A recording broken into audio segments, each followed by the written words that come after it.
In September 1958, Tyrone Power and his wife Deborah hopped a flight from Los Angeles to Madrid and traveled to Valles-Bartera, Spain, where location shooting on the epic Solomon and Sheba was about to begin. Spain was not the optimal choice as a stand-in for the ancient Israel, but at the time the Israeli army was on full alert, resulting in risk, as well as a shortage of horses, so it was out as a possible location for filming. At the same time, Charlton Heston's Ben-Hur was filming in Italy, making it impossible to film there as well. The deserts of Spain became a suitable backdrop.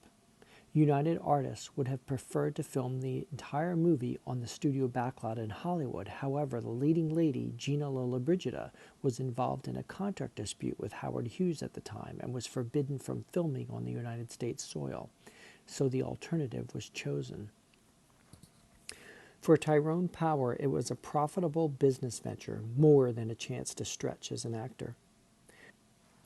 While Power had recently found a strong performance in Witness for the Prosecution, critically acclaimed work wasn't always as profitable as the action-adventure films fans wanted to see him in. With an offer of $350,000 and the leading role in Solomon and Sheba, Power would also get a nice cut of the proceeds, ensuring him a healthy income. He'd come a long way. Born in Cincinnati, Ohio, in May 1914, he came from a family of actors and was the third of 4 Tyrone Powers in an acting dynasty. His great-grandfather was a famous comedian, and his father was a theatrical actor. In addition, his mother had also worked on the stage. Acting was in his blood. Through his paternal great-grandmother, he was also related to actor Laurence Olivier. After his parents divorced when he was just a boy, he seldom saw his father, but was reunited with him in the summer of 1931 as his father prepared for a role in the play The Miracle Man. The reunion was short-lived, though, when his father suffered a fatal heart attack in December of the same year, dying in his son's arms. After his father's death, Tyrone Power Jr. decided to honor his father by pursuing a career in acting. He landed a small part in 1932 in Tom Brown of Culver, but more work failed to follow. His name alone failed to open doors to more parts, and he found work mostly in the theater. He headed to New York and landed parts on Broadway in plays like Flowers of the Forest, St. Joan, and Romeo and Juliet. It was here he developed himself as an actor, and eventually Hollywood beckoned him back. Power arrived in Hollywood in 1936 and found a few small parts in pictures like Girls' Dormitory and Ladies in Love, until a breakthrough role in Lloyd's of London helped turn him into a Hollywood heartthrob. His matinee idol looks, combined with his skill and talent, led him to being cast in 14 additional films between 1937 and 1940, including Marie Antoinette, Jesse James, Suez, Rose of Washington Square, and The Rains Came. In the 1940s, he continued to find good roles in hit films, while romantic comedies like Thin Ice and Daytime Wife and musicals like Alexander's Ragtime Band and Second Fiddle showed his versatility. Action pictures like Brigham Young, This Above All, The Mark of Zorro, and The Black Swan raked in dollars and helped make him a star. By the time he started filming Solomon and Sheba, he had filmed 16 movies in color and had become one of 20th Century Fox's biggest and most dependable actors. In fact, he was named the second biggest box office draw of 1939 behind Mickey Rooney. His career was put on hold in 1942 when World War II brought him to serve in the United States Marine Corps. While training, he completed only one film, Cash Drive, a war movie which was released in 1943. He was credited in the movie as Tyrone Power, USMCR. After the war, he picked up where he left off and continued working as a leading man. He returned to the United States in November 1945 after active military service and was released from active duty in January 1946. Power returned to the big screen in 1946, co-starring with Gene Tierney and Ann Baxter in The Razor's Edge. Nightmare Alley followed in 1947, along with other noteworthy performances in Captain from Castile, also in 1947, That Wonderful Urge, The Luck of the Irish, released in 1948, and Prince of Foxes, released in 1949. In the 1950s, films like The Black Rose, American Gorilla in the Philippines, and Pony Soldier put him in the spotlight, but he was growing tired of the mediocre parts and costume dramas. Fox saw money in Tyrone Power and urged him to renew his contract with the studio when it was up in the early 1950s. Fox offered him the leading role in The Robe, but he turned it down, and in late 1952 he embarked on a 10-week national tour of John Brown's Body, a 3-person dramatic reading of Stephen Vincent Benet's poem.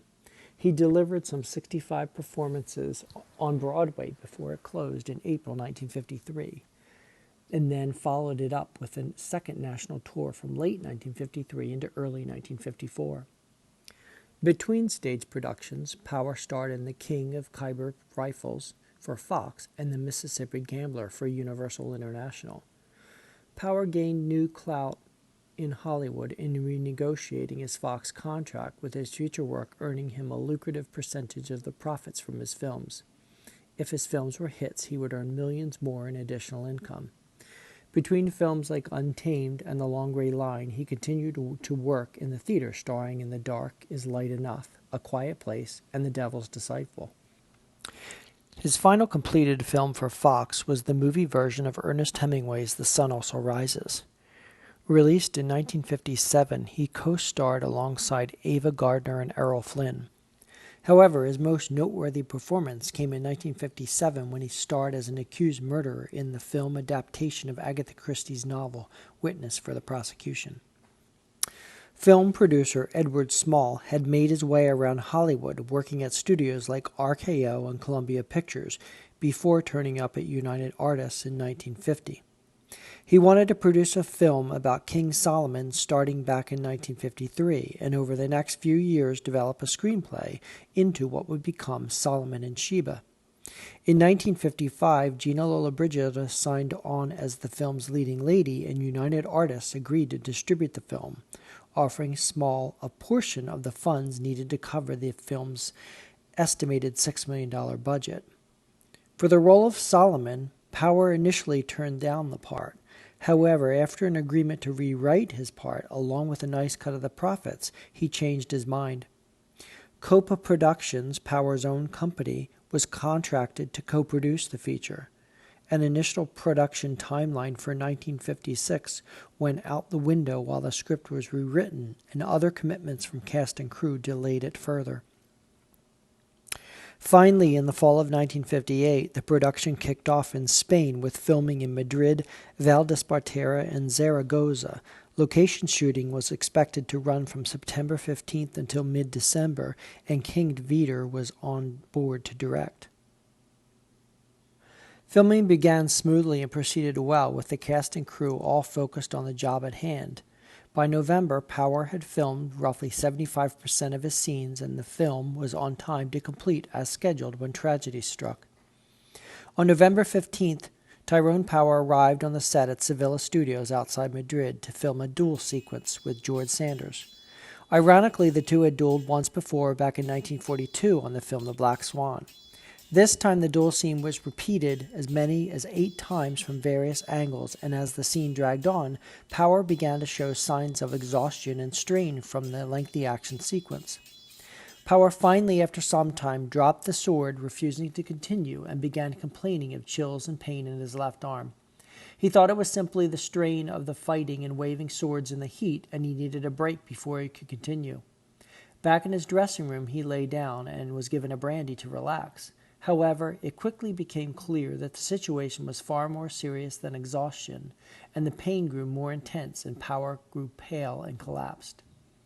It was decided he needed a hospital and that he might be suffering effects of exhaustion or a heart attack. Because Gina Lollobrigida's studio rental car was the closest to his trailer, Power was rushed to the hospital in her car, but he died on the way. Tyrone Power died in Madrid on November 15, 1958, at the age of 44.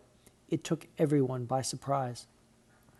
Co-star George Sanders reported a different scenario in his own autobiography, saying he and Power had only been rehearsing the duel, and the two actors had a brief chat before Power returned to his trailer while cinematographer Freddie Young and his crew set up lighting for the actual filming. Shortly afterwards, the assistant director told him that they would not be shooting for a while because Power had some kind of a spasm.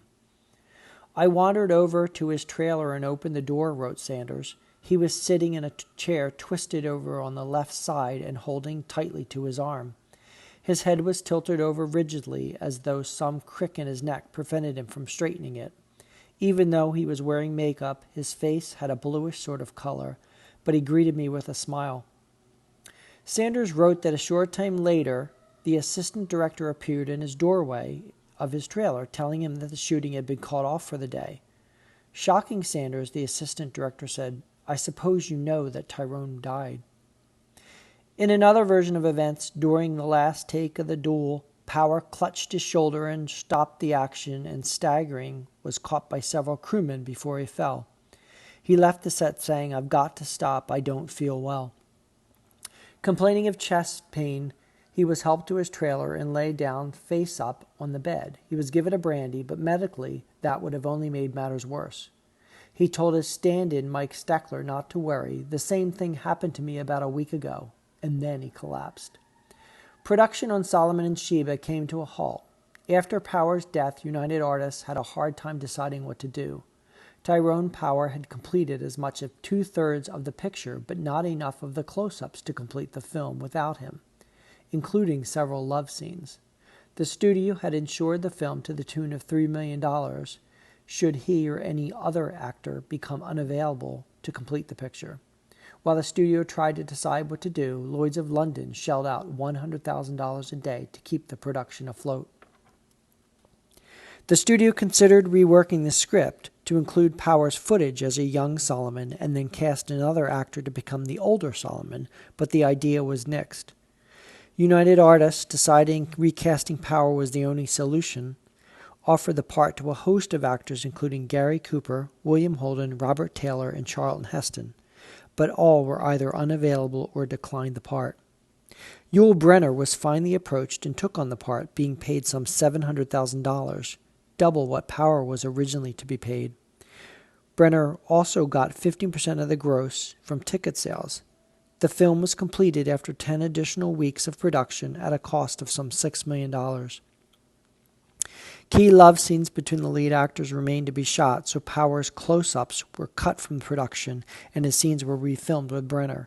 However, some battle sequences filmed with Power could still be used, but shots of Yul Brynner would be inserted into the montage for close-ups, while Power footage would still be used in the long shots. The film was eventually completed over 10 weeks at an estimated cost of $6 million and received mixed reviews when it was released. Variety reviewed the film, writing it had magnificent production sequences and the film was a success at the box office, earning some $12.2 million in its international release. Those critical of Yul Brynner's performance pondered how the film might have fared with Tyrone Power as the leading man.